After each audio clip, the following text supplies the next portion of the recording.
ignorance ignorance is the cause of all fear.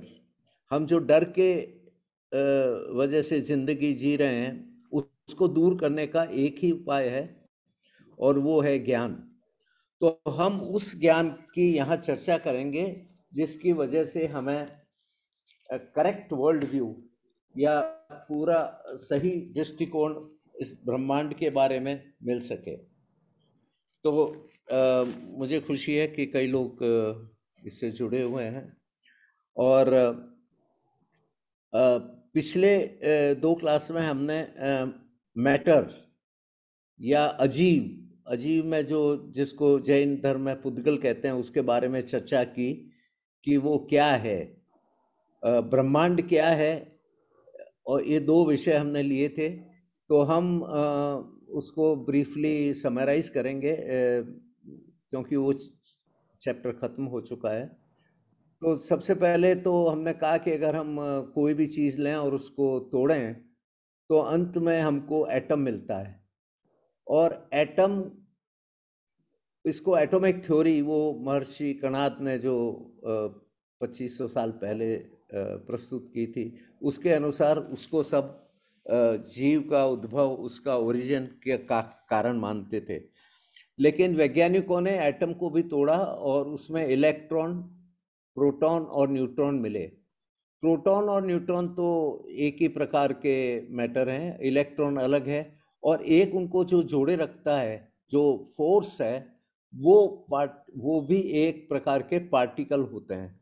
तो 3 प्रकार के पार्टिकल हुए, उनके बारे में हमने बात की, और इसको प्रोटॉन को तोड़ते गए तो आगे हमको क्वार्क मिला। क्वार्क नाम का एक अणु मिला, और हो सकता है उसके भी छोटे टुकड़े हों, इसमें समय लगता है। तो ये क्वार्क, इलेक्ट्रॉन और ये फोर्स कैरियर, और हमने बताया कि करीब 62 पार्टिकल्स, कुछ ज़्यादा भी हो सकते हैं, उनकी खोज अभी बाकी है। इन 62 पार्टिकल से हम पूरे ब्रह्मांड की रचना कर सकते हैं। उसके बाद में हमने ब्रह्मांड के स्वरूप के बारे में चर्चा की कि विज्ञान के अनुसार एक हॉट बिग बैंग थ्योरी है। 13.8 बिलियन ईयर्स पहले एक विस्फोट हुआ, भयंकर विस्फोट हुआ, और उसमें उससे ये ब्रह्मांड बना, और सब निहारिकाएं एक दूसरे से दूर जा रही हैं। जो जितनी दूर है हमसे, वो उतनी ही तीव्र गति से जा रही हैं। ये एडवर्ड हबल ने एक खोज की थी। तो ये सब दूर जा रही हैं, इसका मतलब जो है हमारा ब्रह्मांड फैल रहा है, इसका विस्तार हो रहा है, एक्सपेंडिंग यूनिवर्स कहते हैं इसको। तो कई कम्पिटिटिव थ्योरीज हैं अभी फ्रंट लाइन पर। स्टेडी स्टेट थ्योरी है, साइक्लिक यूनिवर्स है, ऑसिलेटिंग यूनिवर्स है, और बिग बैंग थ्योरी है। तो इसके बारे में हमने चर्चा की थी। तो ये विषय हम अभी यहीं छोड़ते हैं, इसको हम बाद में लेंगे, क्योंकि हमारा मुख्य उद्देश्य तो वो नियम जानना है जिनसे ये ब्रह्मांड चलता है। यदि हम वो नियम समझ जाएं, कुछ ही नियम हैं, करीब 10 करीब मुख्य नियम हैं जो इस पुस्तक जिनत्व के पथ में समराइज किए हुए हैं। अगर वो नियम हम जान जाएं तो जो हमारे मन में डर है और जो अनजान का जो हमको अनुभव होता है, वो सब हट जाएगा, और हम एक मीनिंगफुल, एक पर्पसफुल लाइफ हम बिता सकेंगे। तो मैं स्क्रीन शेयर करना चाहूँगा।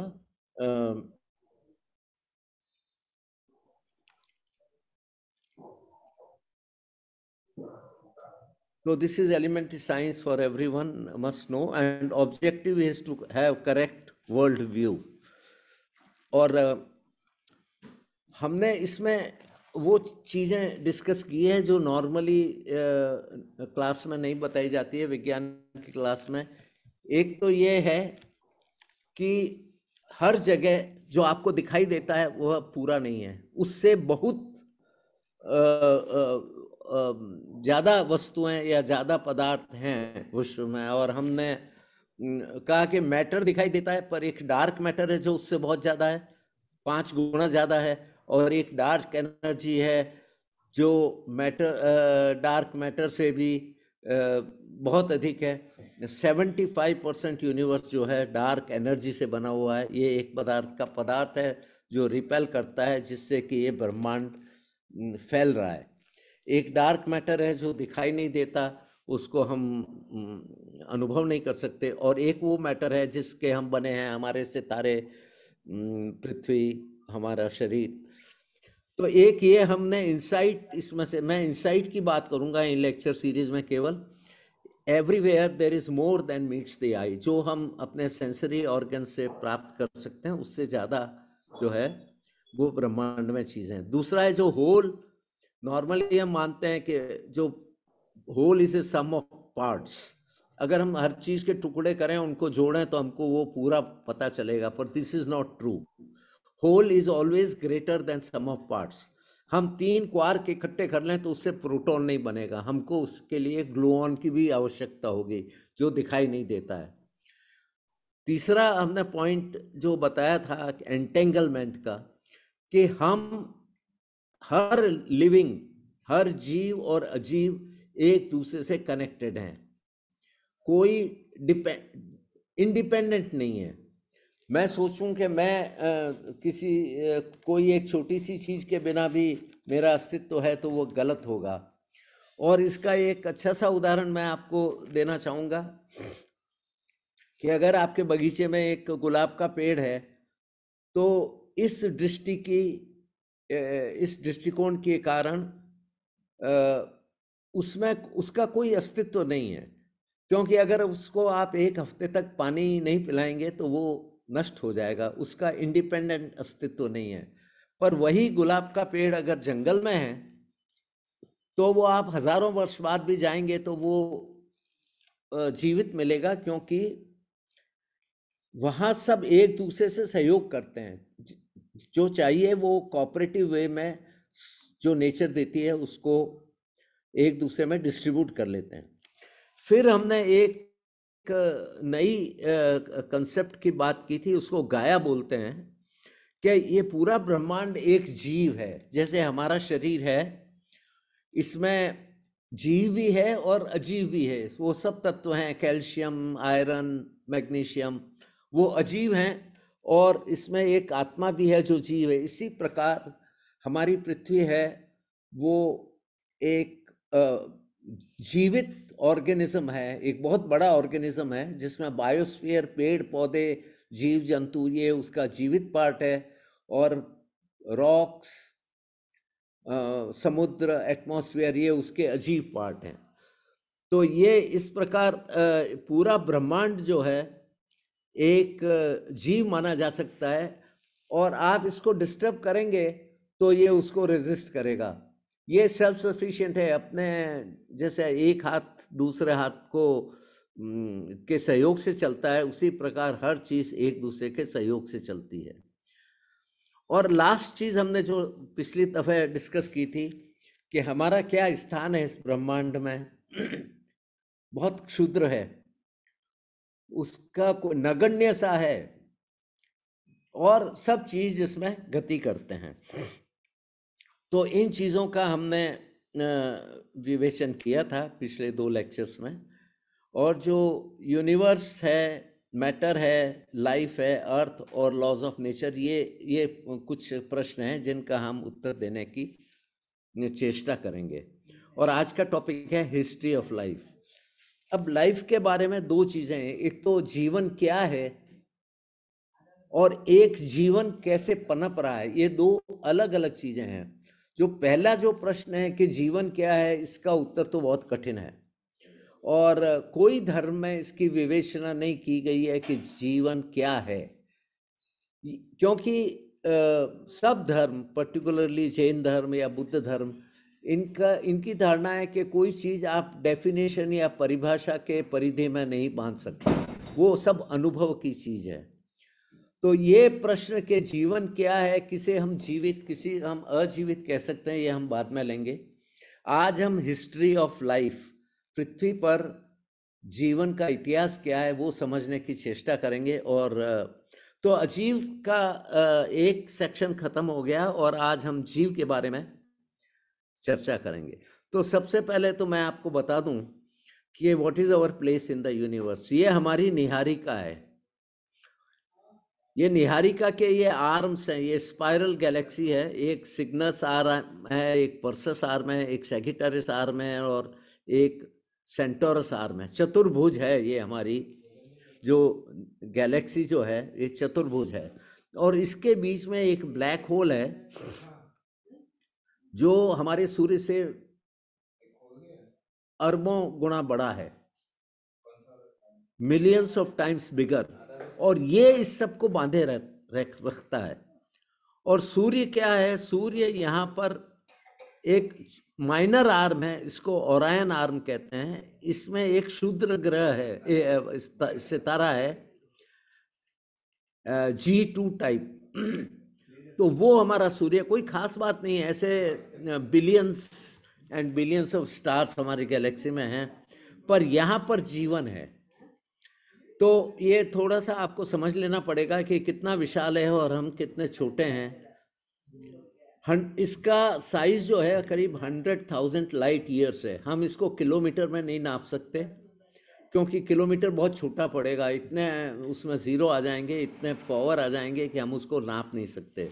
एक सेकंड में लाइट जो है 300 मिलियन सेंटीमीटर जाती है, तो एक साल में कितनी जाएगी ये हम कैलकुलेट कर सकते हैं। साल में जो 5 × 10⁷ सेकंड्स होते हैं उससे मल्टीप्लाई करें तो एक लाइट ईयर करीब 10⁻13 किलोमीटर, और ये 100,000 लाइट ईयर है, मतलब 10⁻18 किलोमीटर है। मतलब बहुत विशाल है। और हम तो कुछ मीटर, 1 मीटर साइज है हमारी, तो हम बहुत क्षुद्र हैं। तो यही हमारी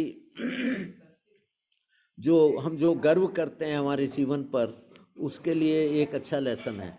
अब तारे कई तरह के होते हैं, OBAFGKMQ, ये जो वैज्ञानिकों ने अलग अलग नाम दिए हैं।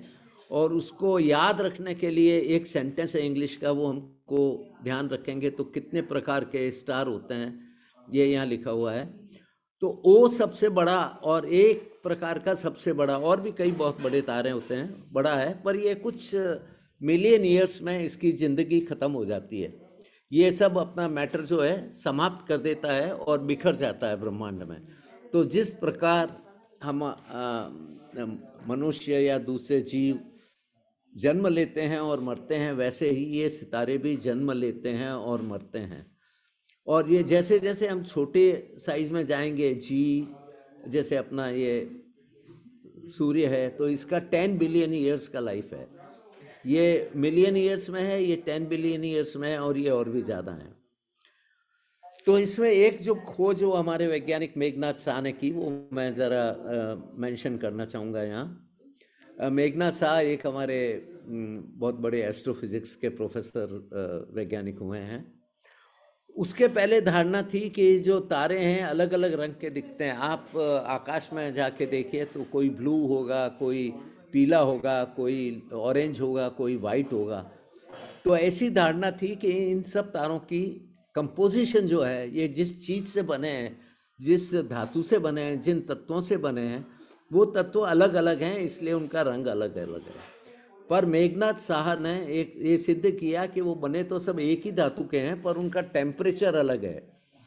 ये जो O टाइप स्टार है बहुत गर्म है, तो इसलिए ये ऐसे ब्लूइश दिखाई देते हैं। और ये जैसे जैसे हम जाते हैं ये रेडिश में बदल जाते हैं। अब इसके बारे में साइंटिस्ट लोगों की क्या धारणा है, ये जस्ट बैकग्राउंड आपको दिया है। तो आइंस्टाइन ने एक फेमस स्टेटमेंट दिया था। उसको पूछा गया कि कोई पजल है आपके दिमाग में कि हाँ सबसे बड़ी पजल यही है। उन्होंने कहा, और वो मैं कोट करता हूँ, that most incomprehensible thing about the universe is that it is comprehensible. ये बड़ा आश्चर्य है कि हम इतने क्षुद्र हैं, इतने छोटे हैं, इतने नगण्य हैं, फिर भी हम ब्रह्मांड के बारे में जान सकते हैं। ये उसके लिए बड़ी विचित्र बात थी। तो इसके बारे में मैं कुछ थोड़ी चर्चा करूँगा। पर अब हम ये जीव का चैप्टर ले रहे हैं, तो हम आपको ये बताना चाहेंगे कि जीव और अजीव में बहुत समानता है। ये जो ऊपर वाली जो पिक्चर है, ये अपना सूर्यमंडल है, ये सूर्य है, पृथ्वी है, मंगल ग्रह है, गुरु ग्रह है, सैटर्न है वगैरह, बड़े स्मूथली चल रहे हैं एक दूसरे के साथ। ये हमारी निहारिका है, स्पाइरल गैलेक्सी, जिसकी मैंने अभी बात की। और ये एक हमने सेल लिया है, सेल में एक न्यूक्लियस है, इसके मेम्ब्रेन है, इसके दूसरे सैकड़ों इसके ऑर्गन्स हैं, और ये भी सब अपना अपना काम कर रहे हैं। तो इन दोनों में, ये अजीब है, ये जीव है, इन दोनों में कई समानताएं हैं, और उसके बारे में मैं आपका ध्यान आकर्षित करना चाहूँगा कि हालांकि ये दोनों अलग अलग हैं, बिलियंस ऑफ स्टार्स हैं इसमें, हर स्टार में कितने ही प्लैनेट्स हैं, और ऐसी कितनी ही ब्रह्मांड में अरबों गैलेक्सीज है। वैसे ही ये सेल भी बहुत कॉम्प्लेक्स है, करीब 2-3 हजार प्रोटीन्स हर क्षण बनते हैं। अपने को पता नहीं चलता कि हमारी बॉडी एक वर्कशॉप है। एक्चुअली इतना बड़ा वर्कशॉप पूरे विश्व में कहीं नहीं है। हर क्षण हजारों प्रोटीन बनते हैं, नष्ट होते हैं, रिएक्ट करते हैं, मेम्ब्रेन बढ़ती है, सिकुड़ती है, सब अपना अपना काम करते हैं। तो अब आप इसको ज़रा ध्यान से देखेंगे तो आपको कई चीज़ें समझ में आएगी, और वो मैंने यहाँ लिस्ट की है। कोहेरेंस एक चीज़ है। कोहेरेंस ये हम ऑप्टिक्स में यूज़ करते हैं। तो हर चीज़ स्टेप में चलती है। अगर सब साथ में चलें, जैसे सेना चलती है, सेना के सिपाही चलते हैं, तो वो एक कोहेरेंट वे हुआ। तो हर चीज़ इसमें, इन दोनों में कोहेरेंट है। कोहेरेंट ही नहीं, मैं इसको डीप कोहेरेंस बोलता हूँ। एक नया शब्द है ये। डीप कोहेरेंस मतलब एक साथ तो चलते ही हैं, पर उनको पता है कि कैसे चलना है। वो एक दूसरे के काम कि उनको ज्ञान होता है, कोई किसी के साथ इंटरफेरेंस नहीं करता। What happens to one happens to all the other। ये सब एक साथ ही रहते हैं। ये बहुत इंपॉर्टेंट चीज़ है। ये मतलब सबसे छोटा जो सेल होता है बॉडी में, उसके बारे में बात कर रहे हैं, और सबसे विशाल जो निहारिका है, इन दोनों में लगभग एक ही प्रकार की क्रियाएं होती है फिजिक्स पॉइंट ऑफ व्यू से। सब में ऑर्डर है, सब में कोऑर्डिनेशन है, सब एक दूसरे के साथ मिलजुल कर काम कर रहे हैं, कोई एक दूसरे का विरोध नहीं कर रहा है। सिंक्रोनिटी है, सब समय पर अपना काम कर रहे हैं। हार्मनी है, सब एक दूसरे को मदद कर रहे हैं। एंटेंगलमेंट है। एंटेंगलमेंट के दो अर्थ होते हैं। एक तो इंस्टेंट कनेक्टिविटी, एक दूसरे से कनेक्टेड हैं, उसमें समय नहीं लगता। आपको मैंने बताया कि लाइट की गति लिमिटेड है, ज़्यादा है लेकिन लिमिटेड है, पर वो इंस्टेंट नहीं है। तो गैलीलियो ने सबसे पहले लाइट की गति निकाली थी, तो एक पहाड़ी पे जाके लालटेन जलाई उसने, और अपने असिस्टेंट को भेजा दूर, एक दूसरी पहाड़ी थी, कि वहाँ जब लाइट जले तो बताना कितने बजे जलती है। तो कोई फर्क नहीं लगता, लाइट बहुत तीव्र गति से जाती है। पर बाद में उसने जुपिटर के सैटेलाइट जो हैं, ईओ, गैनीमीड, कैलिस्टो और यूरोपा, इनको देख करके जब ये जुपिटर के पीछे से निकले, एक चक्कर लगाया, तो वहां देख करके इसने ये प्रकाश की गति मालूम की थी।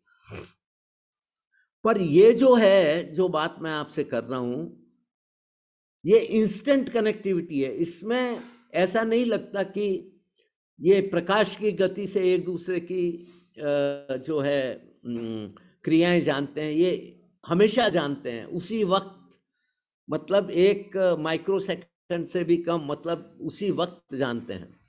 फिर नई बात यह है कि डायनेमिक इक्विलिब्रियम है। ऐसा नहीं है कि ये इक्विलिब्रियम में नहीं है। सब कोई ज़्यादा नहीं है, कोई कम नहीं है। जो ज़्यादा होता है वो कम हो जाता है अपना आप, जो कम होता है उसकी क्वांटिटी बढ़ जाती है। तो एक डायनेमिक इक्विलिब्रियम है सब अवयवों में। और स्पॉन्टेनिटी है। स्पॉन्टेनिटी के मतलब सब एक साथ काम करते हैं, अपने आप काम करते हैं। उनको कोई कहने वाला नहीं होता कि मेरे को इंस्ट्रक्शन देंगे, आप ड्राइवर को बोलेंगे तो वो गाड़ी स्टार्ट करेगा, ऐसा नहीं। उसका जब समय आता है तो वो अपना आप स्पॉन्टेनियसली अपना काम शुरू कर देता है और ख़त्म भी कर देता है। और सबसे विचित्र बात यह है कि सेल्फ करेक्टिव फैकल्टी है। अगर कोई गलती होती है, अगर कोई प्रोटीन बना और उसका कोई पर्टिकुलर केमिकल सही नहीं है, तो वो अपने आप करेक्ट करेगा, उसको वो नष्ट कर देगा, उसकी जो क्रिया है उसको सुधार देगा। तो सेल्फ करेक्टिव फैकल्टी है। कोई गलती करता है उसको वो सुधार भी सकता है। तो ये सब चीज़ें जो है आप ज़रा ध्यान से देखिए, बहुत विचित्र है। जब मैंने इसका पहली बार अध्ययन किया तो लगा कि अरे इतने छोटे से सेल में इतनी समझ है और इतने प्रकार से एक दूसरे से कोऑर्डिनेट करते हैं, तभी हमारा जीवन संभव है। तो इसका एक ही निष्कर्ष निकला कि इट लीड्स टू वननेस, कि ये सब एक ही है।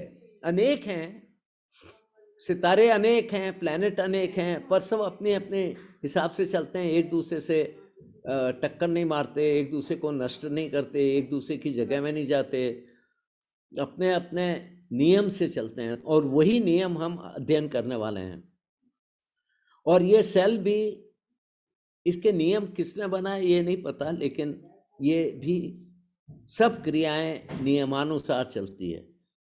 और इसी धारणा से, इनके कारण ये वननेस जो है सबकी, सब मिले हुए हैं, इससे ये जो बड़े बड़े सिद्धांत निकले हैं, नॉन वायलेंस, कि हमको हिंसा नहीं करनी चाहिए।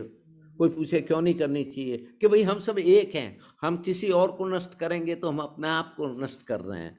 तो ये नॉन वायलेंस का प्रिंसिपल, कंपैशन, एक सूत्र दूसरे के साथ सहानुभूति होनी चाहिए, हमको इकट्ठे नहीं करने चाहिए चीज़ें।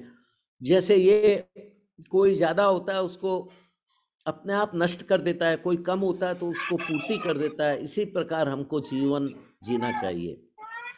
तो मैं चाहूँगा कि अवनी, आप मैं बाजार जा रही हूँ, तुम लोग कितनी देर खेलोगे? अभी खेलोगे? ऊपर रिद्धिम ये भैया है, अशेषा जी जरा म्यूट ठीक कर है? दीजिए ना।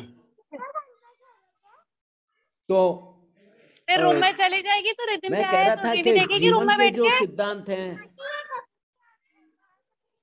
हाँ, अभी आ सकती है, अभी 1 घंटा खेल सकती है। आप जरा बंद कर दीजिए प्लीज, हाँ, डिस्टर्ब हो रहा है। आप बोलिए मत, आप और म्यूट कर खेल दीजिए सकती है। आप।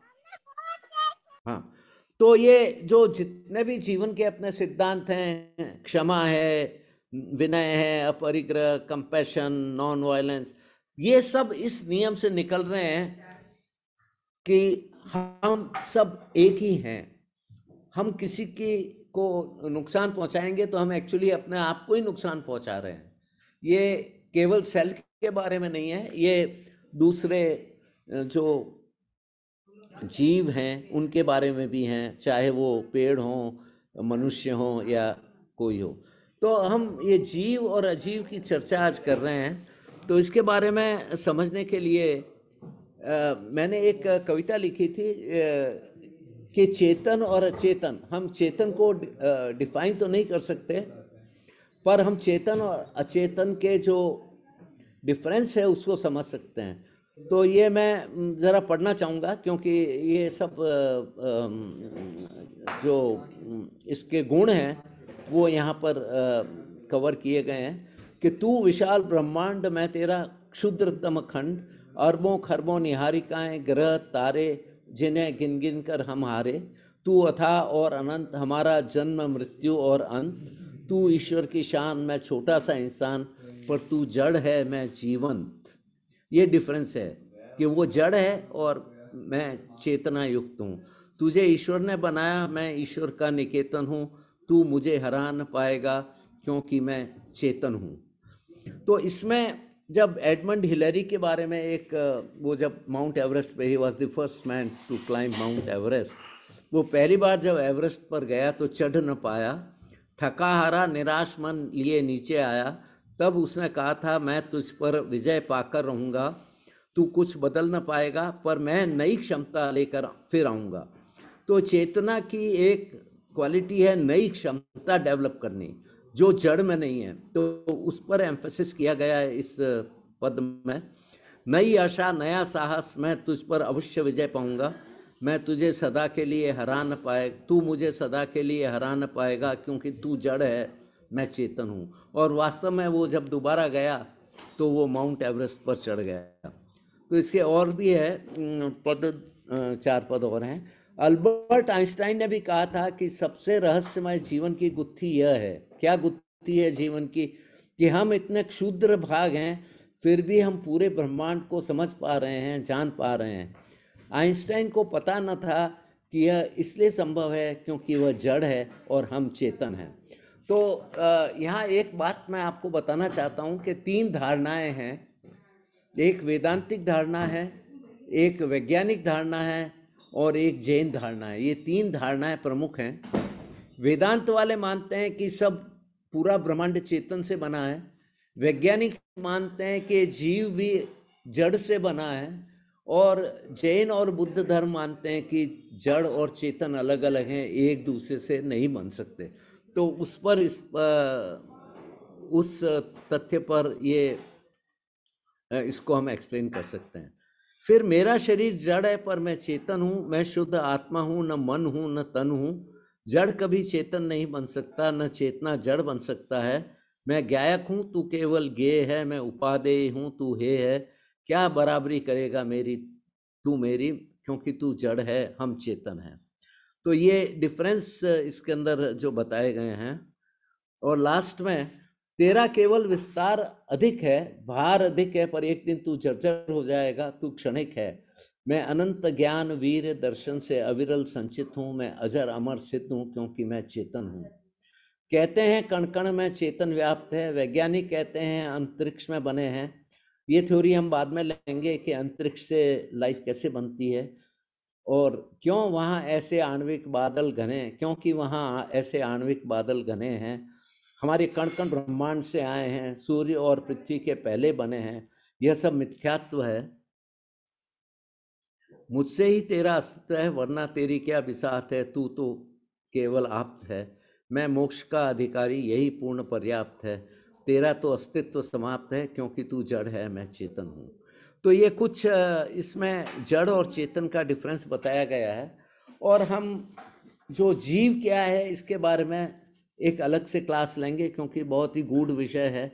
और आज तक न तो वैज्ञानिकों ने न कोई धर्म ने जीव की परिभाषा दी है। वो परिभाषा की परिधि में बंद किया ही नहीं जा सकता, उसकी इतनी क्वालिटीज़ हैं। वो अनुभव की चीज़ है, उसके बारे में हम बाद में बात करेंगे। पर आज मैं हिस्ट्री ऑफ लाइफ, जो अपना मुख्य विषय है, उसके बारे में बताना चाहूँगा कि करीब 10 बिलियन वर्ष पहले अपना ब्रह्मांड बना। फिर 4.5 बिलियन पहले अपना सूर्य बना, और उसके तुरंत बाद या उसके साथ साथ पृथ्वी बनी। उसके कुछ समय बाद में चंद्रमा बना। ये सब वैज्ञानिक तथ्य हैं जो हमने स्टडी करके इनकी डेट वगैरह निकाली है। तो इसमें कोई अधिक गुंजाइश नहीं है। कुछ थोड़ा बहुत इधर उधर बदलाव हो सकता है, वो भी बहुत मुश्किल है। उसके बाद में 3.8 बिलियन ईयर्स अगो, ये देखिए 1 बिलियन वर्ष तक कुछ नहीं हुआ पृथ्वी पर।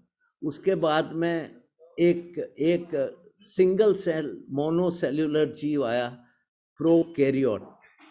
और उसके बाद ये सब जो प्रोकैरियोट आया, तब पृथ्वी पर ऑक्सीजन नहीं थी, केवल अमोनिया, मीथेन, पानी, कार्बन डाइऑक्साइड, ये ऐसी चीजें थी जिसमें आज जीवन संभव ही नहीं है। तो पृथ्वी, मैंने कहा एक है, उसका एक कारण ये भी बताया जाता है कि जब हमको आवश्यकता पड़ी तो ऑक्सीजन आ गई कहीं से, जब आवश्यकता पड़ी तो फास्फोरस आ गया, जब आवश्यकता पड़ी तो कैल्शियम आ गया। ये पृथ्वी समय के अनुसार, हमारे आवश्यकता के अनुसार वातावरण बदल देती है, समुद्र बदल देती है। उसके बाद में बैक्टीरिया, फिर प्रोटोजोआ, स्पॉन्जेस, ये सब आप इसको अध्ययन कर सकते हैं। इसमें मैं ज़्यादा समय नहीं देना अच्छा, हाँ। चाहूँगा, पेपर पे केवल पढ़ा ये रहे हैं? बताऊँगा हेलो कि करीब 540 मिलियन ईयर्स एगो, ये उसके पहले सब स्थावर जीव थे, अपने आप चल नहीं सकते थे। 540 मिलियन ईयर्स एगो ये त्रस जीव बने जो चल सकते थे, मोबाइल चीजें बनी, जिसमें फिशेस हैं, मैमल्स हैं, टेट्रापॉड्स हैं, ये सब बने। उसके बाद में मैमल्स बने, ये रेप्टाइल्स, डायनासोर्स। फिर उसके बाद में चिड़िया बनी, एवियन जो अपन कहते हैं, बर्ड्स वगैरह। फिर ये मैमल्स यहाँ बने, गाय, बैल, ये सब मनुष्य। और बाद में फ्लावर्स एंड बीज बहुत लेट आए, और अभी हम यहाँ पर हैं। तो इसको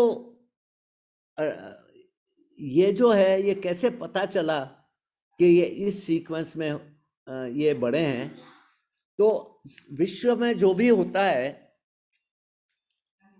वो इवेंचुअली बारिश के साथ जाके समुद्र में जमा हो जाता है।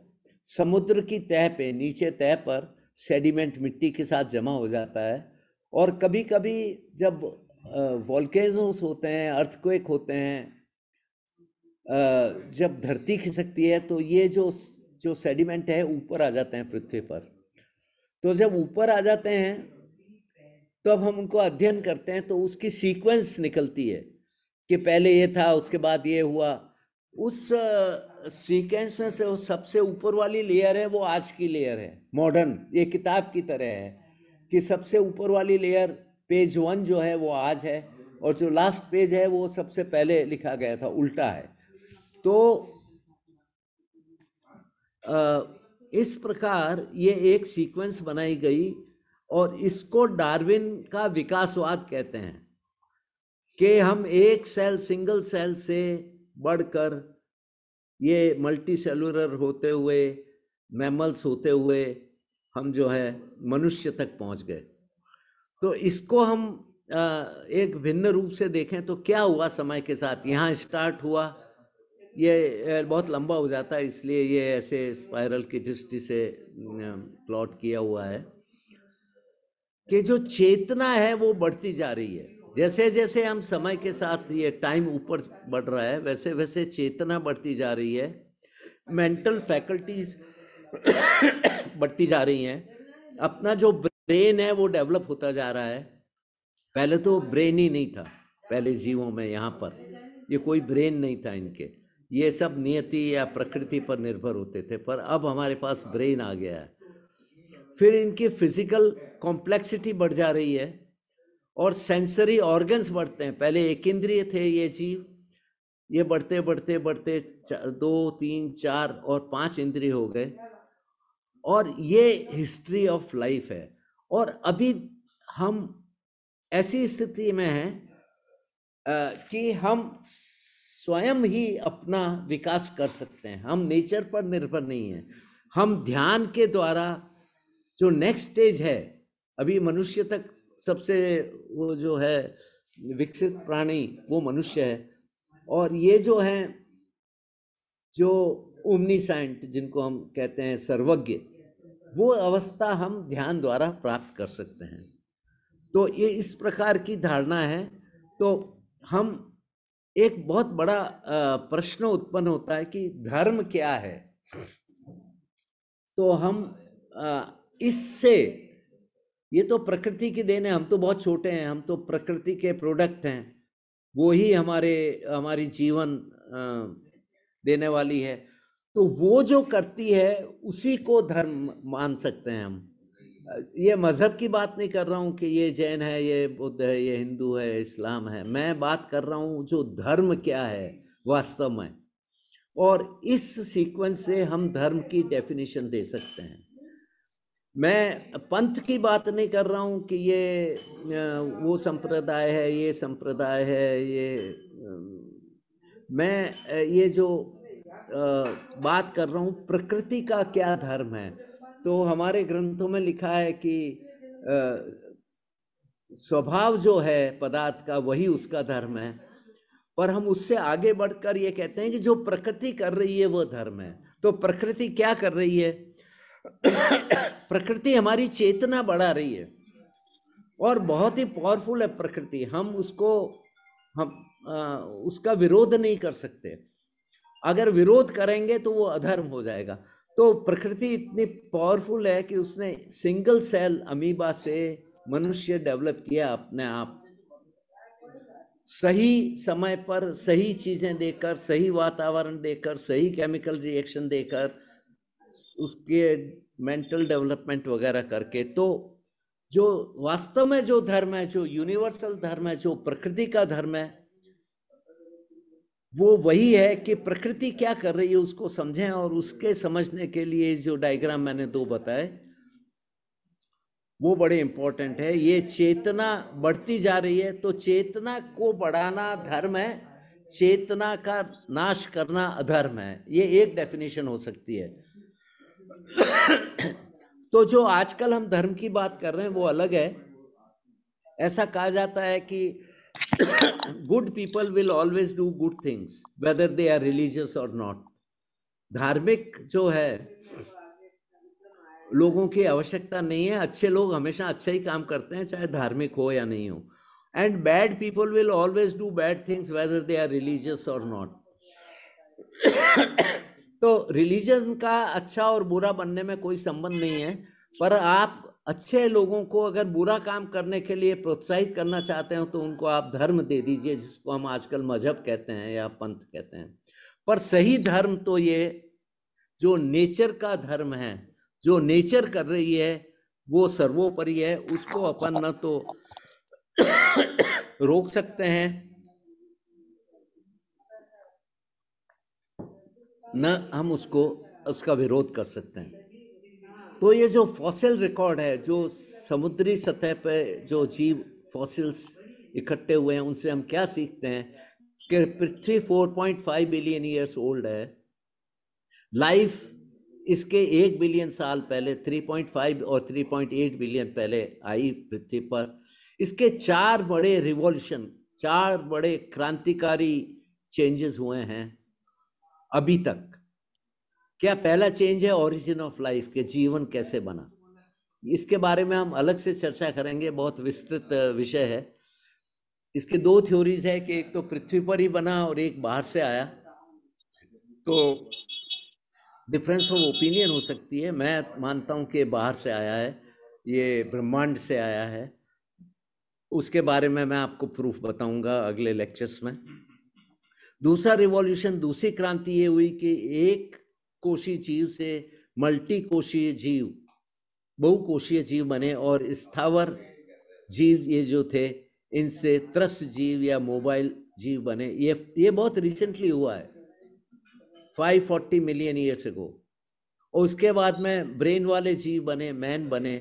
और अब जो है इसमें एक विशेषता ये है मानव में कि वो ध्यान करके अपना विकास स्वयं कर सकता है। इसको हम 5th रिवॉल्यूशन कह सकते हैं।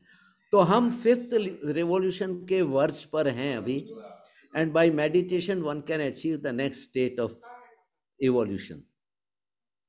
अब ये सब एक स्मूथ, एक बहुत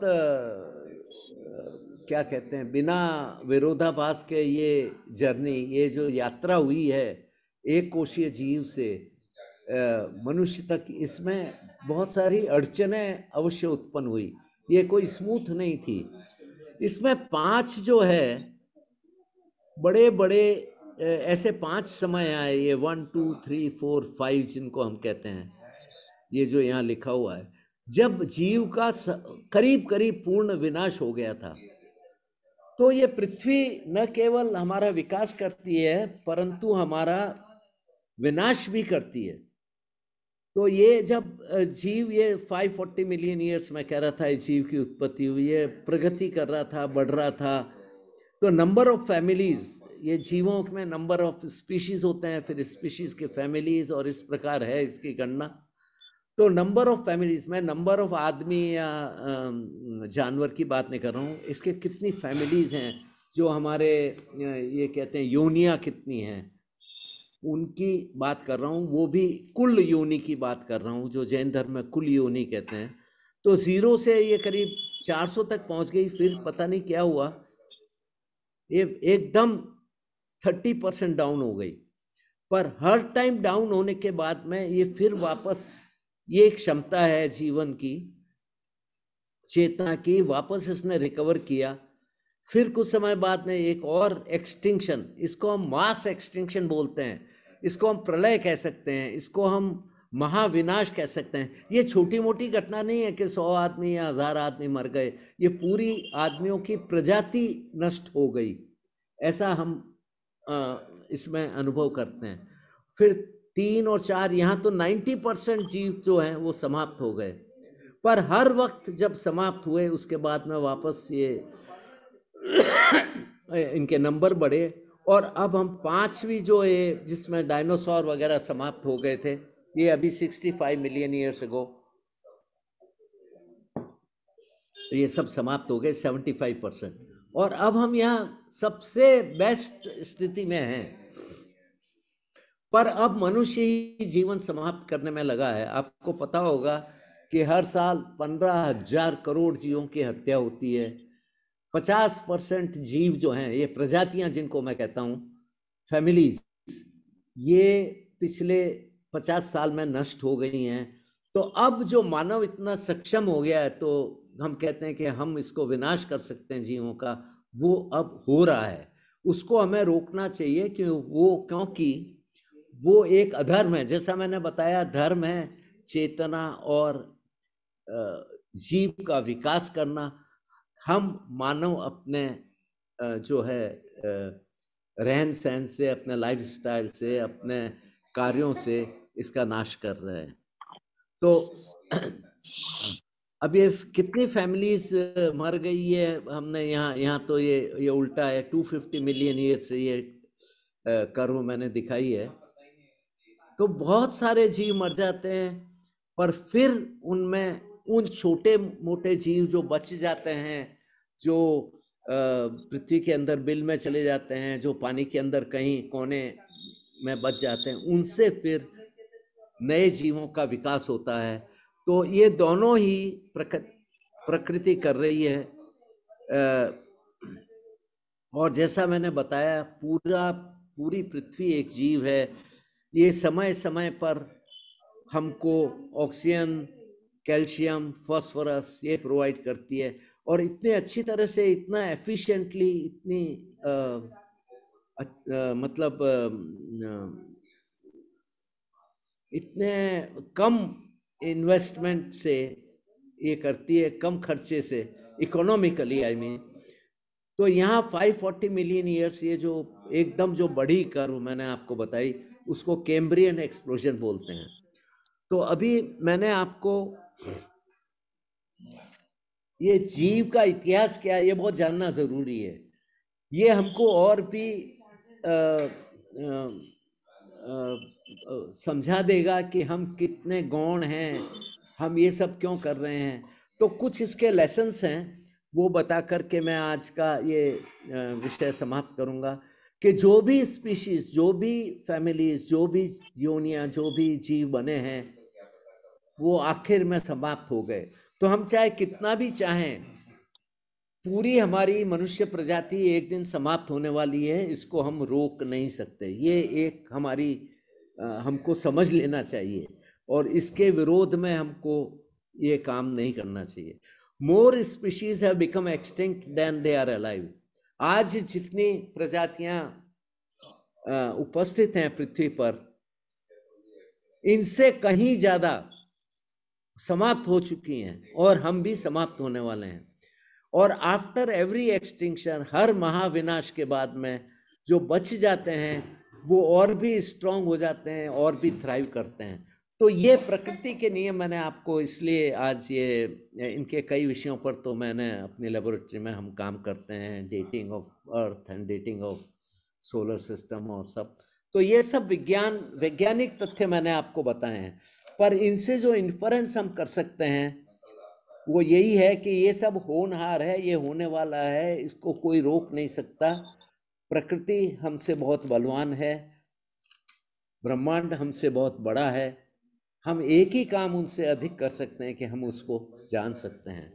तो ये सब बता करके मैं आज का ये चैप्टर यहीं समाप्त करता हूँ, ये क्लास। आप आपके रिएक्शन बताइएगा, ये आपको कैसा लगा, इसमें और कोई सुधार करना चाहें तो हम कर सकते हैं। तो ये चीज़ें एक साथ नहीं बताई जाती हैं नॉर्मली कोई क्लास में या कोई साइंस के लेसन में। तो हमने अजीव और जीव के बारे में, हिस्ट्री के बारे में बताया, और दूसरे इसके जो एस्पेक्ट्स हैं वो हम आगे लेंगे। बहुत बहुत धन्यवाद सुनने के लिए। Thank you. धन्यवाद डॉक्टर भंडारी जी। आप में से किसी का कोई क्वेश्चन हो तो आप पूछ सकते हो, अपना हैंड रेस कर सकते हो। ये वाली रेस तो बहुत माइल्ड थी, जिनको हो गया चलो अच्छा हो गया, तो निकल गई। हाँ, आहिर हेड जी, आप अपना क्वेश्चन पूछ सकते हो, अपना माइक अनम्यूट है।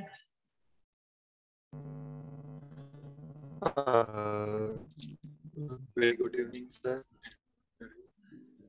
तो जोर से बोलिए। हमने जैसे अभी इसमें देखा सर आपका हाँ, तो सर अभी अपने जैसे आहिर जी अपना माइक वाइब्रेटिंग साउंड आ रहा है, कुछ ठीक कर दीजिए तो अच्छे से सुनाई पड़ेगा। पास में लाके बोलिए mic. Is it clear now? आप अभी और ट्राई कर सकते हो। Hello, is it clear now? या थोड़ा और इम्प्रूव हो जाए तो अच्छा रहेगा। हाँ बोलिए। नाउ हाँ, तो सर अभी आपने बताया कि मनुष्य के पहले भी जो लाइफ थी वो एक्सटिंक्शन में गई थी, और अभी मनुष्य जो है वो खुद नए दौर के एक्सटिंक्शन में जा रहा है। तो क्या ये वाली थियोरी पे आप कभी बात कर सकते हो कि अभी इंसान जो है दूसरे जीवों को एक्सटेंड करने पर बैठा है और नई एआई पे काम कर रहा है, तो कहीं ना कहीं वो एआई ही हम इंसानों के एक्सटिंक्शन की वजह बन सकती है? अशेषा मैन, आप रिपीट करेंगे, मेरे को सुना ही नहीं दिया बराबर। उनका कहना ऐसा है कि अभी जो हाइट जी, अगर मैं गलत हूँ तो आप मुझे करेक्ट करना। एआई जो मतलब आर्टिफिशियल इंटेलिजेंस की हम अभी बात कर रहे हैं, तो क्या वापिस अभी मनुष्य को एक्सटिंक्ट करने के लिए वजह बन सकती है? ऐसा कुछ क्वेश्चन है उनका। हाइट जी, सही है क्वेश्चन? तो आर्टिफिशियल इंटेलिजेंस बहुत उपयोगी टूल है, पर उसका हम उसके वजह से हम इनमें से कोई प्रोसेस को रोक या सुधार नहीं सकते। हम उसको जान सकते हैं और अच्छी तरह से, और उसके गूढ़ तत्व हम जान सकते हैं। तो मेरे को एक्चुअली क्लियर नहीं है प्रश्न क्या था, पर आर्टिफिशियल इंटेलिजेंस जो है वो केवल एक टूल है। उससे हम प्रकृति के नियमों को और अच्छी तरह जान सकते हैं, समझ सकते हैं, और उसके अनुसार हम अपनी लाइफस्टाइल बदल सकते हैं। पर हम ये कोई भी प्रोसेस को रोक नहीं सकते या बदल नहीं सकते। I hope I have answered your question, but you can write down and ask me this question because आपका जो माइक है वो ठीक नहीं चल रहा है। और कोई प्रश्न है? हाँ, धर्मचंद जी, डॉक्टर धर्मचंद जी, डॉक्टर धर्मचंद जी, आप अपना माइक अनम्यूट करके। यस। हाँ भंडारी साहब, बहुत आनंद आया, आपने बहुत अच्छे ढंग से प्रतिपादन किया है जीव और अजीव का। मेरे तो बहुत सिंपल प्रश्न है एक तो, कि ये जो अभी तक विकास हुआ है मनुष्य जाति का, अब मनुष्य जाति के बाद भी कुछ और विकास होना है क्या? और देवता का भी कोई विकास मानते हैं क्या? या नरक को, देवों को भी स्वीकार करता है वैज्ञानिक परंपरा में? कोई देव होते हैं और उनकी भिन्न प्रकार की वैक्रिय बॉडी होती है, ऐसा कोई विज्ञान मानता है? और मनुष्य के बाद क्या संभावनाएं मानते हैं कि मनुष्य के बाद विनाश हो जाएगा शुरू, या मनुष्य से कोई नई कोई प्रजाति पैदा होगी? ऐसा है सर कि वो विकास तो सतत चलता ही रहेगा, विकास और विनाश दोनों पंक्चुएट करते रहेंगे अपने लाइफ हिस्ट्री को। कभी विकास होगा, कभी विनाश होगा, विनाश के बाद में विकास होगा और तीव्र गति से होगा। ये अब तक हमको समझ में आया है। तो ये दोनों चलते ही रहते हैं, एक के बाद एक के बाद सीक्वेंशियली। अब मनुष्य का क्या बनेगा ये कहना तो हमारे लिए संभव नहीं है। ये क्या है भविष्य में, ये प्रकृति के क्या रहस्य हैं वो तो हम नहीं जान सकते, पर हम ये जान गए हैं कि मैं कभी आगे मैक्सवेलियन डिस्ट्रीब्यूशन की बात करूँगा। कोई पॉपुलेशन लें आप, तो उसमें अधिकतर लोग सेंटर में होते हैं। वो ना बहुत पिछड़े होते हैं, ना बहुत एडवांस्ड होते हैं। कुछ 2-4% एडवांस्ड होते हैं और 5-6% पिछड़े होते हैं। बाकी सब एक बल्क, वो एक मैक्सवेलियन डिस्ट्रीब्यूशन है। वो फिजिक्स के नियम आएंगे जब बात करेंगे। लेकिन ये जो 2-3% लोग हैं, ये अभी तुरंत विकास कर सकते हैं और इसकी टेक्निक्स जो हैं वो डेवलप हो सकती है वाया मेडिटेशन। जैसे मैंने शुरू में बताया था, 3 प्रकार की प्रणालियां हैं जानने के लिए। एक वैज्ञानिक है, आप ऑब्जर्वेशन एंड एक्सपेरिमेंटेशन। एक फिलोसॉफिकल है, जो आप मेंटल उसको आप डेवलप करो थ्योरी को। और एक है जो मेडिटेशन या जो ध्यान द्वारा प्राप्त की जा सकती है। तो वो प्रणाली तो हम बिल्कुल भुला चुके हैं, उसकी अभी आवश्यकता है। हम उस ओर बढ़ रहे हैं। ये मैं आपको बता सकता हूँ कि आने वाले समय में ये जो भी हमने यूज़ की है, ये वैज्ञानिक जो विज्ञान अधूरी है एक तरह से, क्योंकि मैंने जैसे पहले बताया लेक्चर में कि वो खाली ये बताता है कि कैसे चीज़ें होती है, और दार्शनिक केवल ये बताते हैं कि ये क्यों होता है, वो क्यों को बताते हैं। और जो ध्यान द्वारा जैसे चीज़ें होती है वो यथावत बताई जाती हैं, वो दृष्टिगोचर होती हैं। तो हम उस ओर बढ़ रहे हैं, इतना मैं कह सकता हूँ। पर क्या होगा वो तो बहुत ही मुश्किल है बताना। पर ये विकास तो आगे चलता ही रहेगा। हुआ है, अब तक जो हुआ उसका विश्लेषण मात्र हुआ है, ये ना। अब तक जो विकास हुआ उसका विश्लेषण हुआ है, लेकिन आगे क्या होगा अभी इसके बारे में विज्ञान से अभी कुछ कंक्लूजन नहीं निकल पाता है। नहीं, वो तो बहुत मुश्किल है सर। अच्छा, ये देवों के बारे में भी कोई धारणा बनी है क्या विज्ञान की? कोई देवता होते हैं? अब ऐसा है सब कि ये प्रश्न हम पहले ये डिफाइन करें कि जीव क्या होता है।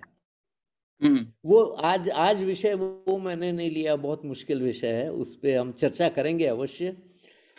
तो अगर हम उसकी एंट्रोपी बेस्ड एक होता है क्षमता जो होती है कार्य करने की, उसको एंट्रोपी कहते हैं हम।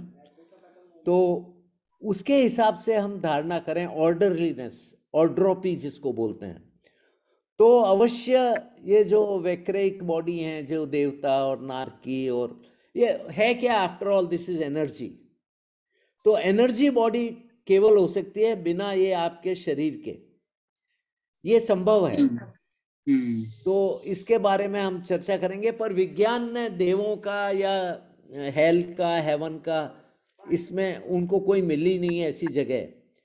तो ऐसा भी हो सकता है कि जो हमारे जो वैज्ञानिक जो हैं, इनके पास जो यंत्र हैं वो ये ल्यूमिनस मैटर के बने हैं। जो 4% मैटर है जिससे हम बने हैं, वो शायद सक्षम नहीं है ये चीजें ढूंढने में। ठीक बात है, क्योंकि ये चतुर्स्पर्शीय मैटर भी हो सकता है, जैसा आप जानते हैं। तो ये इन दोनों में इंटरेक्शन नहीं होता। इस विषय में हम आगे लेंगे, ये सब अलग अलग विषय हैं। तो आज तो मैंने आपको मतलब अब तक ये बताया कि ब्रह्मांड कितना विशाल है, जीव कितना विशाल है, इनमें क्या होता है वो अपने हाथ में नहीं है। और बेटर ये है कि और है एक जो वैदिक मान्यता है, अच्छा है, यत् पिंडे तद ब्रह्मांडे। जो पिंड में होता है वो ब्रह्मांड में होता है। जैसे कोशिका में वो यूनिवर्स में है। तो यूनिवर्स का तो बहुत बड़ा एरिया है उसमें, लेकिन कोशिका में क्या क्या होता है जरा इसके बारे में बताएंगे। कोशिका में क्या होता है? सेल में एक सेल क्या होता है?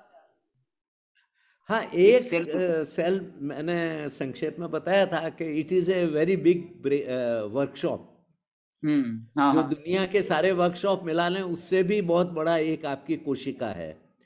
उसमें हजारों प्रोटीन बनते हैं और हर प्रोटीन अपने अपने आवश्यकता के अनुसार बनता है। तो ये पूरा ब्रह्मांड ही समझ लो आप, जो दुनिया में हो रहा है, जो ब्रह्मांड में हो रहा है, वो आपके सेल में हो रहा है। हम उसके तह तक भी नहीं जा सकते कि ये क्या हो रहा है, कैसे हो रहा है, एक्सेप्ट टू से कि ये एक वननेस है, सब एक ही चीज है। इसमें अलग अलग, क्या विज्ञान की सबसे बड़ी कमी ये है कि हम टुकड़े कर करके उसको सीखते हैं। ये फिजिक्स है, ये बायोलॉजी है, ये मैथमेटिक्स है, ये ऐसा कुछ नहीं है। रियल में सब एक ही है, एक साथ ही होते हैं। और इस पे मैं कुछ मतलब ये बड़ा विचित्र, और इससे आपको अचंभा होना चाहिए। अगर आप इसको अद्भुत नहीं मानते, इसको मैरेकल नहीं मानते, तो कुछ समझने में हमारी कुछ कमी है। ये इतनी विचित्र चीज है कि आप उससे मतलब देखते रह जाएंगे कि क्या हो रहा है। पर ये कोशिकाएं तो समाप्त होती रहती, नई पैदा होती रहती है। हाँ, जो कोशिका पैदा हुई थी वो तो मरती रहती है और नई पैदा होती रहती है। हाँ, तो प्रोटीन भी नए पैदा होते रहते हैं, समाप्त होते रहते हैं, यही जी। सिस्टम चलता रहता। पर यह भी बड़ा विचित्र है कि जो सेल उसकी जगह बनेगा वो वही काम करेगा जो पुराने वाला कर रहा है। ये नहीं कि आंख का सेल खत्म हुआ तो कान का वो काम शुरू कर देगा, हालांकि हैं सब वो एक जैसे। तो ये भी बहुत एक विचित्र चीज है। और मैं तो इसको आई पर्सनली, मतलब इसका कोई प्रूफ नहीं मेरे पास, I take it as an evidence of rebirth, कि एक सेल खत्म हुआ, दूसरा आया और वो वही काम कर रहा है जो पहले वाला कर रहा था। और ये सतत चल रहा है, हर कोई एक दिन में, कोई एक हफ्ते में, कोई एक वर्ष में, सारे हमारे सेल, हम सब नए बन गए। एक वर्ष में तो सभी पूरे नए बन जाते हैं बॉडी। जो बौद्ध दर्शन कहता है ना साहब, बौद्ध दर्शन ऐसे ही कहता है कि हर वस्तु अपने समान दूसरी वस्तु को उत्पन्न करके नष्ट हो जाती है।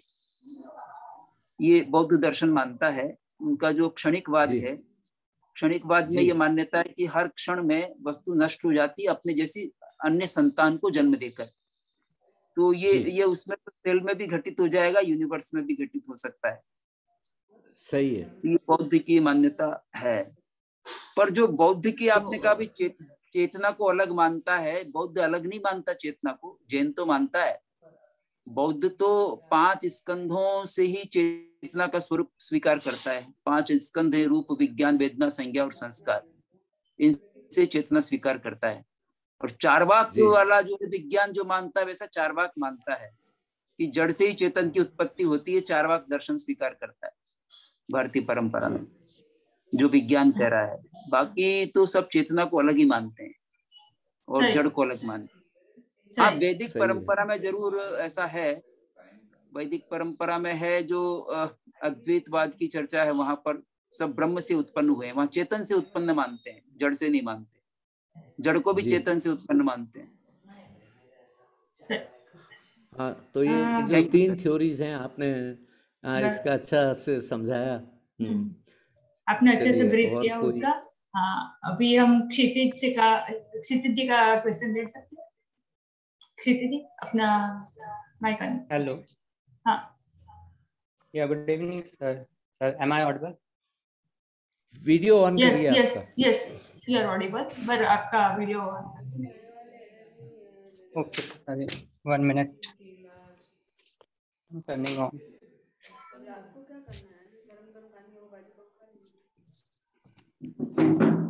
Yes hello. यस, बताइए आपका क्वेश्चन।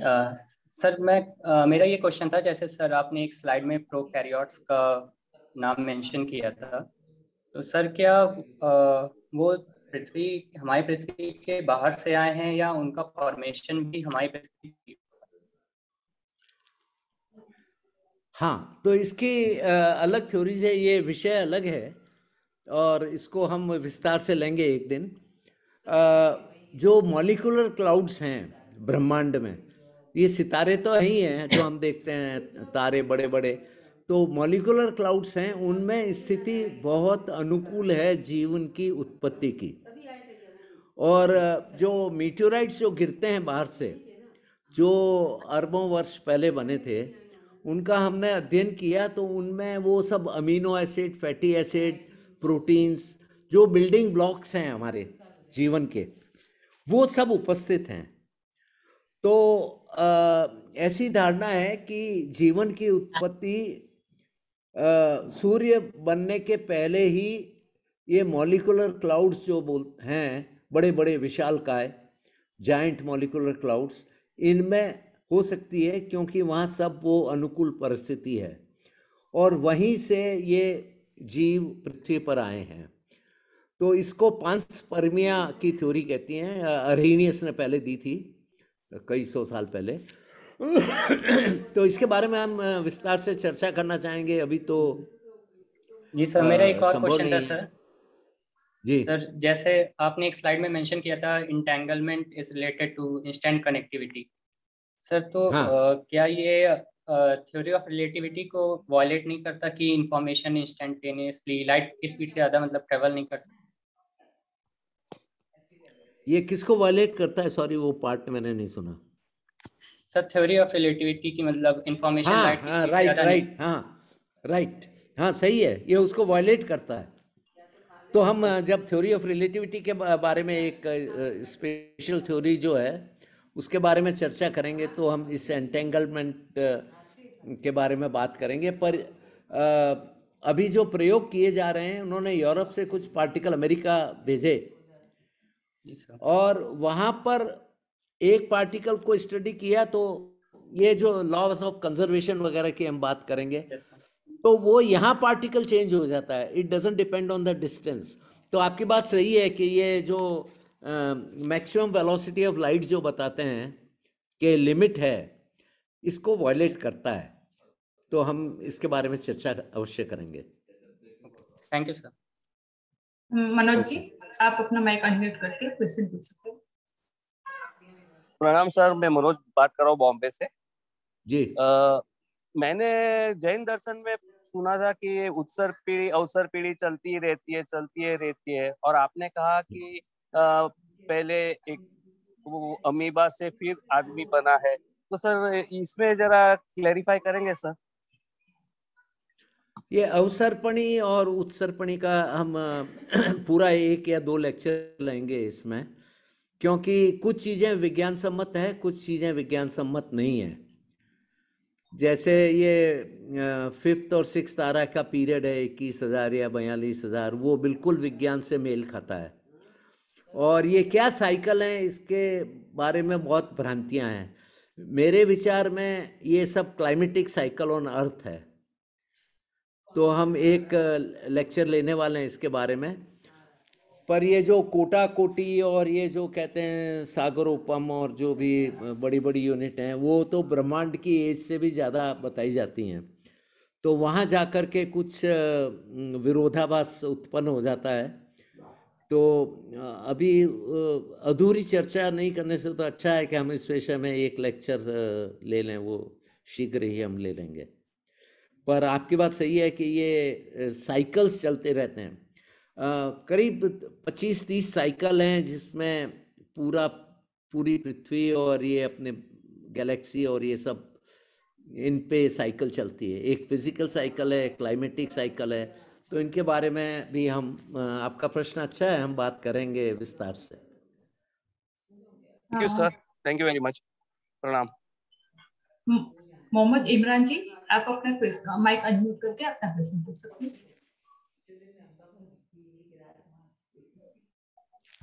अपना माइक अनम्यूट कीजिए।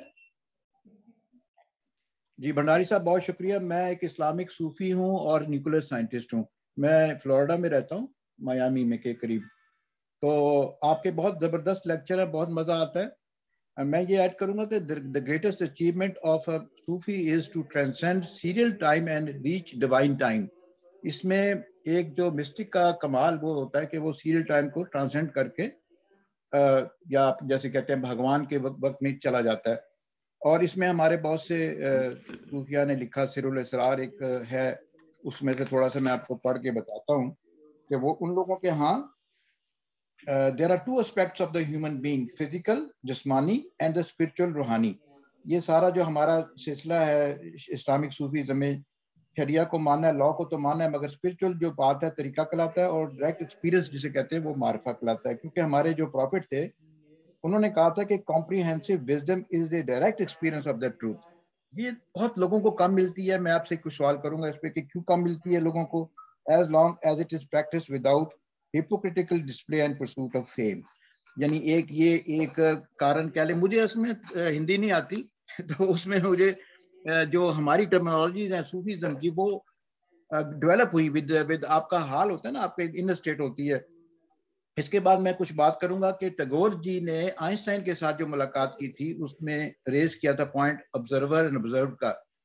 तो आइंस्टाइन कहता था, वो जर्मनी में हुई थी, तो आइंस्टाइन कहता था कि भाई कोई इंसान का कोई वो नहीं है, आपको पता है कि अगर जंगल में कोई नहीं देखने वाला तो वो क्या नहीं हो रहा काम, वो कौन ऑब्जर्व कर रहा है उसको। फिर टैगोर जी ने फिर उनके साथ कोई काफी लंबी बहस की थी कि इंसान बड़ी एक मानी रखता है। और एक तो ये मेरा पॉइंट है उनकी मुलाकात का। फिर हमारे यहाँ गालिब शायर थे, उन्होंने कहा था कि शायद शहूद और मशहूद एक है, ऑब्जर्वर ऑब्जर्व्ड एक है, जिसमें जॉन व्हीलर का भी काम है, बर्कली का भी काम है। क्योंकि आपकी जैसे बात बहुत खूबसूरत आपने की आज कि कैसे हमारा सिस्टम डेवलप होता है, और हमारा एक टेलियोलॉजिकल प्रोसेस है कि एक फ्यूचर को, जो बर्गर साहब ने भी स्टडी किया वो आपने देखा उसको। इसके बाद मेरा एक पॉइंट ये है कि जो मैं भी रिसर्च कर रहा हूँ, हमारे एक डॉक्टर काजी साहब उन्होंने किताब लिखी थी, ये किताब है उनकी, इसमें हमारा फिजिक्स का और मिस्टिसिज्म के उन्होंने चैप्टर लिखे थे, insights, world of physics, Mystique of consciousness, theory, biophysics of consciousness, unified theory of consciousness, ये सारा था। तो अब मैं सवालों की तरफ आता हूँ कि एक तो वो आप फिर हम आ जाते हैं कि इम्प्लीकेट ऑर्डर है बोम का, और फिर वो उनकी जो बहुत सी कृष्णमूर्ति के साथ बहुत लंबी बहस थी बोम की। तो ये अब फिर आप मॉलिकुलर क्वाइड्स की आपने बड़ी अच्छी बात की, और बड़ा अच्छा आपने बताया कि हर चीज अपने वक्त पे प्रोवाइड होती थी। जैसे आप देखें कार्बन का एक साइकिल था, तो वो जीवन में फिर वो ऑक्सीजन पैदा हुई, एल्गी जो उसने रिलीज की, तो ऑक्सीजन का मैं पढ़ाता भी ओशनग्राफी में, मियामी में रहता हूँ करीब। तो आप बहुत अच्छा बता रहे हैं। बस मैं ये ऐड करूंगा कि मुझे कुछ क्वेश्चन हैं इस तरह के कि हम एक धर्म दूसरे धर्म को समझ क्यों नहीं पाता। जैसे हमारे कुरान में, मैं आपको भेजूंगा, वो आपने आयतों का कहा था, मैं आपको भेजूंगा, 750 आयतें हमारी कुरान में, वेदांता में भी जाहिर होंगी, लेकिन हमारा गैप क्यों रहता है। ये कुछ ऐसा क्वेश्चन था मेरा। शुक्रिया बहुत बहुत सर। या आपने नहीं बहुत अच्छी बात बताई, thank you for encouraging remarks. और ये अच्छा है कि जो मुझे कुरान का इतना ज्ञान नहीं है तो आप ये भी ला रहे हैं, तो बहुत अच्छी बात है। हमारे यहाँ साइंस एंड स्पिरिचुअलिटी में हम सब धर्म की मान्यताओं को देख रहे हैं। तो मैंने आपको कहा, आप ये जो गैप है, आपने जो प्रश्न पूछा है वो इसलिए है कि हर एक जो ज्ञानी है, जो स्कॉलर है, वो धर्म के अनुसार इंटरप्रेट करता है। तो मैंने आपको एक्चुअली आपके वो व्हाट्सएप पर लिखा भी है कि आप कुरान को कोट मत करिए, वी बिलीव व्हाट यू से। आप खाली 10 चीज़ें ऐसी बताइए, और आप तो विज्ञान के प्रोफेसर हैं तो आपको पता ही है, जो कुरान में लिखी है, जो आज के मॉडर्न साइंस से मेल खाती है। That will give more confidence because as soon as you talk of a religion, इसीलिए हमने जब लेक्चर शुरू किया था तो हमने कहा हम कोई धर्म के बारे में बात नहीं करेंगे, क्योंकि रिलीजन डिवाइड्स, वो मान्यता होती है और रिचुअल्स होते हैं सब। हम केवल वैज्ञानिक तथ्यों की बात करेंगे। तो अगर आप मैं आपको जो मैं जानता हूँ थोड़ी बहुत चीज़ें, वो without quoting the scriptures of any sort, I can say that these things were known long time ago, which the science has found out now.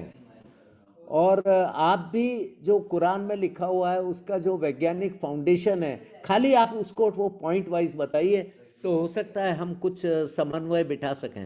I am sure कि there is lot of science in every religion, but जब ritualistic हो जाता है तो we deviate from the truth. We adopt more of rituals than of the जिसको तत्व ज्ञान कहते हैं. तो I appreciate your point. और मैं हिंदी में इसलिए बोलता हूँ कि कई लोगों ने कहा हिंदी में बोलिए. मैं तो पहला लेक्चर तो इंग्लिश में ही था. It is difficult for me to switch over back and forth, but I'll try to repeat certain things in English and Hindi both. So thank you very much for joining and sparing your time. And I think our this series can benefit by your जरूर आपको वो भेज दूंगा knowledge. जी मैं जरूर भेज दूंगा. जी. और हमारी तो प्रोसेस नेचुरल थियोलॉजी है, which is common to every religion. Natural theology, study of the creator through the science जो हम बोलते हैं. तो मैं आपको जरूर भेज दूंगा. बहुत मजा आता है आपका. आज बहुत अच्छा आपने बयान किया. शुक्रिया बहुत. Thank you sir.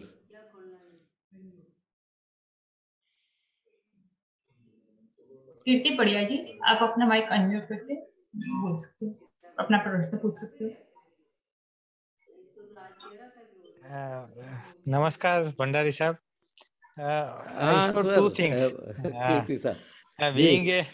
Being a physics student, I would like to emphasize on one thing. Modern science says nobody can travel or nothing can travel faster than light. Then if that is the case, then what happens? And again, we have observed that universe is expanding.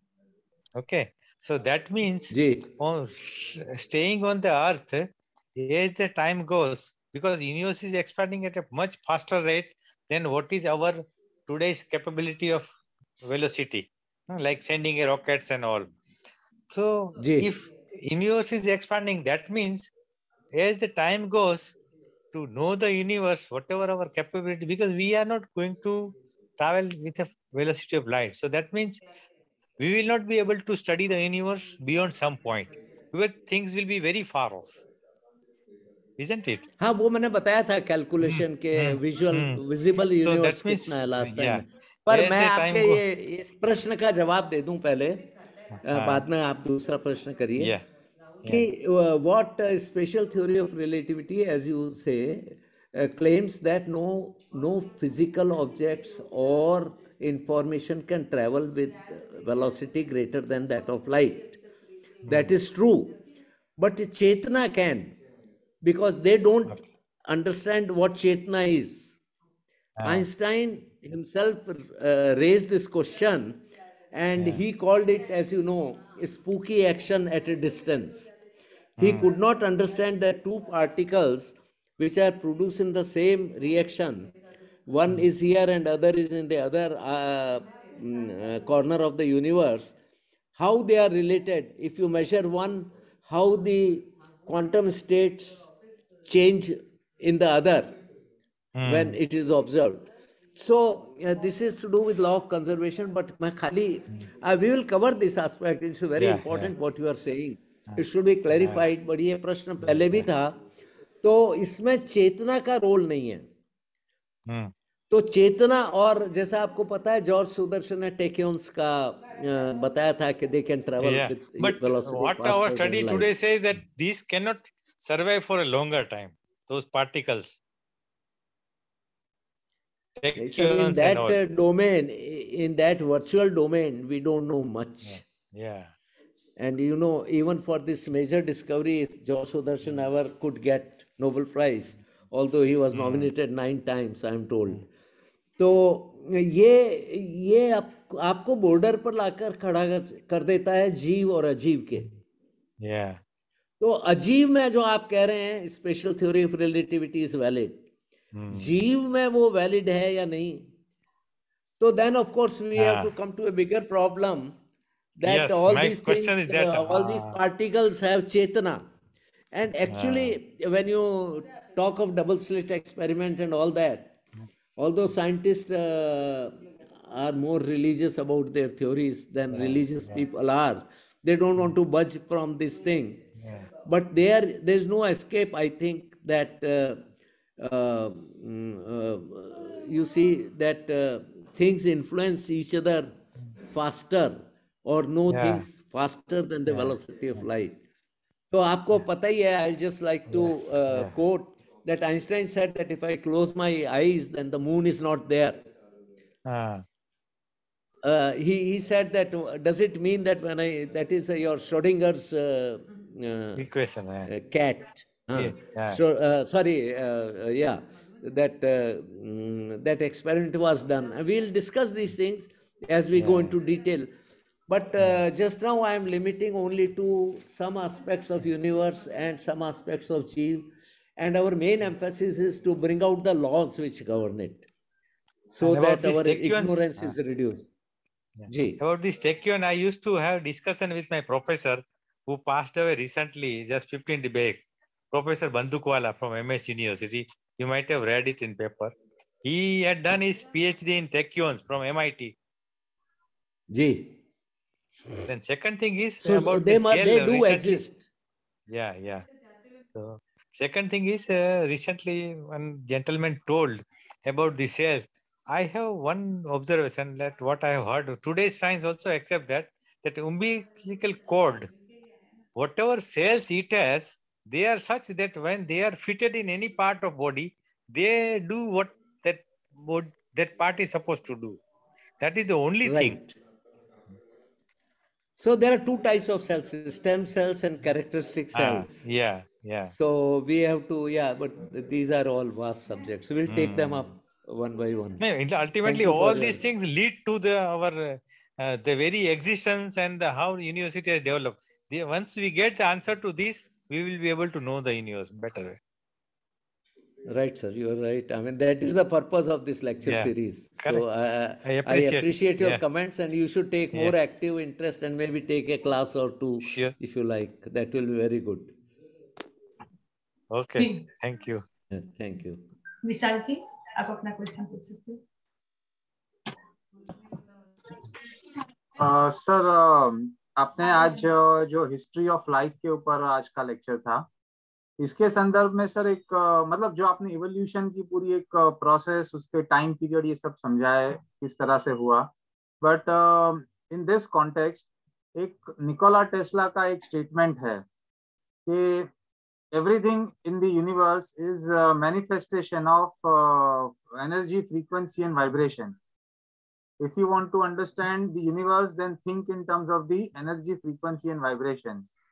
So in fact आज का भी ये जो subject था और even last week का भी जो सब्जेक्ट था about the universe, so how it correlates with this statement about the life, Chetan and जड़, मैटर, यूनिवर्स एंड आज का जो था वो, इसके बारे में से थोड़ा कुछ आप समझाएंगे? अरे आपने बहुत डिफिकल्ट सवाल पूछ लिया ये. I don't really know how to answer it, but we can discuss it separately. जो टेस्ला ने कहा वो ठीक है, पर हमको उससे आगे बढ़ना है. वो उसने बहुत पहले कहा था. तो जो मतलब what he was trying to say that everything is a wave, you know, and वही श्रोडिंगर ने कहा कि wave, vibration, frequency and all those things you are talking. So everything can be represented by Schrodinger's wave equation. That is true. और आत्मा के लिए, चेतना के लिए भी सही है कि वो वेव और पदार्थ दोनों हैं. This duality between wave and particle. So these are the topics at the edge of our understanding, and we can discuss this. But just now I don't know how to answer your question. But मतलब sir ये जो भी ये हमारी ये evolution की जो बात है, तो in that process does this statement of Nikola Tesla, मतलब जो उसने एक सिद्धांत, मतलब जो बात करी है, has it happened on those lines? मतलब कहीं पर इस मेथोडोलॉजी का कहीं ऐसा एप्लीकेशन कहीं आता सर है? वो ऐसा है विशाल जी कि वो दो प्रकार की थ्योरी है, particle and wave, and both are same. And what is the nature of particles and what is the nature of wave? So that is a topic, I mean, we'll take up. Point है कि everything in the universe, everything physical in the universe can be represented by a wave. That is what Schrödinger said, and that is what Tesla is saying also. Now more recently, now people are raising some questions. that is that the only thing, the proof of this, that this is incomplete, this Schrodinger's wave is actually better representation of what you just quoted Tesla about. So once you write down an equation, then you limit the understanding of a thing. That comes from the Gödel's incompleteness theorem, that you should never define. That is why Jainism or Buddhism never define anything. आप देखिए वो कभी नहीं कहेगा कि जीव ये है, पदार्थ ये है, वो कहेगा ये क्वालिटीज हैं और भी होंगी कहीं, आप उसको अनुभव करिए, सीखिए. तो moment we write down an equation, then we limit the understanding to that part what the equation represents, and there is more to it than the equation represents. जैसे आपने कहा कि आप English, what is mathematics or what is equation is a language only. It is like English or Hindi or anything. Correct. So once you say something, you say आत्मा है, तो it has limited, क्योंकि ये कभी कभी नहीं भी है. You see, it is very विचित्र, as I said. So I don't think we can bind everything in a kind of definition. I agree with that. But we can understand more and more aspects of it. And wave theory is only one aspect. There are other aspects. We will take it up, I would say. These are all related, but it's very difficult to cover them in one talk. So I am slowly going from matter to Jeev, and now we will take more about these things, and then come to, actually our emphasis, as I said, is on नियम, क्या laws हैं nature के. वो laws समझ में आ जाए एक बार तो our ignorance will be removed to a large extent. But for that we must observe what is our surroundings, what exists, and so on. So थोड़ा limitation है हर lecture का, पर thank you for adding to it. We will take it up surely. Okay sir, thank you sir. Jaswant जी, आप अपना question पूछ सकते हो. नमस्कार, जय Jinendra. My point was Jai regarding velocity. The velocity of three things I have observed separately as such. आत्मा की यानी चेतन की जो स्पीड है वो अलग है, जड़ और चेतन संयुक्त जो है उसकी स्पीड अलग है, और मात्र जड़ है यानी फिजिकल पार्टिकल, और तीनों की अलग अलग हो है. That is my observation. Is it correct sir? हाँ सही है, बिल्कुल आप सही कह रहे हैं. I didn't want to bring in, जो ये वेदांतिस्ट हैं वो तीन प्रकार के आकाश की बात करते हैं. चिदाकाश जिसमें चेतना विचरण करती है, मनोकाश जिसमें मन विचरण करता है, और भूताकाश जिसमें फिजिकल बॉडीज विचरण करती हैं. इनके नियम बिल्कुल अलग अलग हैं. पर मैं आप लोगों से, आप इतने जानकार हैं, आप जुड़िए और इस चीज़ को आगे बढ़ाइए तो कुछ आनंद आएगा. क्योंकि it is, we have these problems, everybody who tries to understand have these problems. तो आप और एक्टिव रूप से जुड़िए और इसको आगे बढ़ाइए. आप तो सब जानते हैं, तो बहुत अच्छा रहेगा. Sir my point was regarding the definition of unit of time. समय जिसको कहते हैं, समय की जो डेफिनेशन है इंडिविजिबल, उसके बारे में सोचने में आया था. क्योंकि कभी कहते कि एक पार्टिकल आकाश प्रदेश से दूसरा एडजॉइनिंग पार्टिकल पे जाता है, उसको जो स्लो स्पीड से ऐसा लिखा था, तो स्लो स्पीड से हो गए तो स्लो स्पीड मतलब स्लो स्पीड में, स्लो स्पीड का मतलब यहाँ हुआ कि just before it stops toward the fag end of its you know it's journey. तो ये समय का तो बहुत ही गूढ़ प्रश्न है आपका. आप कहेंगे तो एक लेक्चर समय पर ले लेंगे कि क्या धारणा है. बट समय के दो प्रकार हैं जैसा आप जानते हैं, एक निश्चय काल है और एक व्यवहार काल है. व्यवहार काल है. तो व्यवहार काल में ये celestial time, cosmic time, mental psychological time, physical time, ये सब आते हैं. और निश्चय काल is very different from all this. तो we will talk about these things. Thank you for raising this question. Thank you sir. Kirti बढ़िया तो जी, मैं सब कीर्ति बढ़िया जी का एक क्वेश्चन है, उसके बाद अपने आपको कुछ कहना था सर भंडारी जी. नहीं, मैं कह रहा हूँ कि I have already finished. Okay okay, thank you. हाँ हाँ भंडारी जी आप। तो मैं तो यही कहना चाहूँगा कि ये लोग इतने इंटरेस्टेड हैं और इसमें कई लोगों ने बहुत अध्ययन किया है, तो SSRI या JS से जुड़े हैं, तो हम सब मिलके ये जो प्रश्न है इनको आगे बढ़ा सकते हैं, क्योंकि जो हम विज्ञान की दृष्टि से जानते हैं वो तो बहुत लिमिटेड है, that is confined to 4% of the matter, as I have been telling repeatedly. तो मैं कहूँगा कि आप इसको थोड़ा एक्टिव पार्ट लीजिए और कुछ प्रॉब्लम लेके सॉल्व करिए, at least right A status report and that will be a great help. बस यही कमेंट करना था मुझे।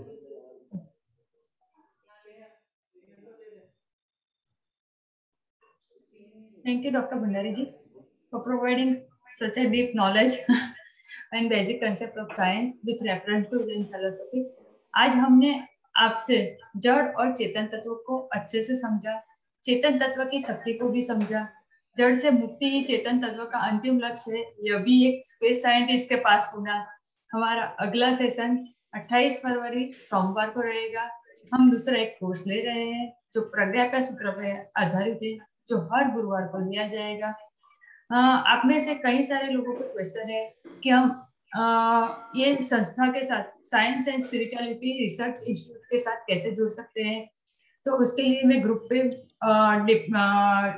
आपको इन्फॉर्मेशन दे दूंगी, आप ग्रुप पे जुड़े रहिए, ग्रुप पे सारी इन्फॉर्मेशन दी जाएगी। आप में से अभी कोई भी ग्रुप में जुड़ा नहीं है या तो रजिस्ट्रेशन नहीं करवाया है, तो मैं आपको रिक्वेस्ट करूंगी कि आप ग्रुप में जुड़ जाइए और रजिस्ट्रेशन भी करवा दीजिए, तो ज्यादा से ज्यादा इंफॉर्मेशन वहां से मिलती रहेगी। गूगल फॉर्म्स रजिस्ट्रेशन करवाने वाले सभी को हमारी ओर से जीनत्व का पथ किताब जो डॉक्टर भंडारी जी के द्वारा लिखी गई है वो कॉम्प्लीमेंट्री दी जाएगी। अहमदाबाद के निवासी बताए गए एड्रेस को कांटेक्ट करके प्राप्त कर पाएंगे और बाहर गांव के निवासी को सिर्फ पोस्टेज चार्ज देना होगा। इसी के साथ हम विश्व के सभी जीवों की मंगल कामना के साथ आज के इस सेशन को विराम देते। आप अणु परमाणु शिव बनी जाओ, आखा विश्व नु मंगल थाओ, सर्वे जीवो मोक्ष से जाओ और हम मैया अमृत को। धन्यवाद आप सबका। काफी समय हो गया आशीष जी। हाँ थैंक यू जी, थैंक यू वेरी मच। तभी मैंने ज्यादा कंक्लूडिंग नहीं दिया है, बाकी आज के सेशन में ऐसा था कि बहुत सारा कंक्लूड देना था पर बहुत लंबा हो गया है। Thank you sir, thank you sir जी, थैंक यू सभी पार्टिसिपेंट को भी बहुत बहुत धन्यवाद। जिनके क्वेश्चन है वो ईमेल पे या ग्रुप में भेज सकते हैं। अभी हाँ ग्रुप पे मैं इंफॉर्मेशन दे देती हूँ कि कहाँ आप कांटेक्ट कर सकते हो, तो ईमेल आईडी भी दे दूंगी सर और साथ साथ अपना व्हाट्सएप नंबर है, सब कुछ दे दूंगी detail. Thank you. Okay bye, thank you, see you next Monday.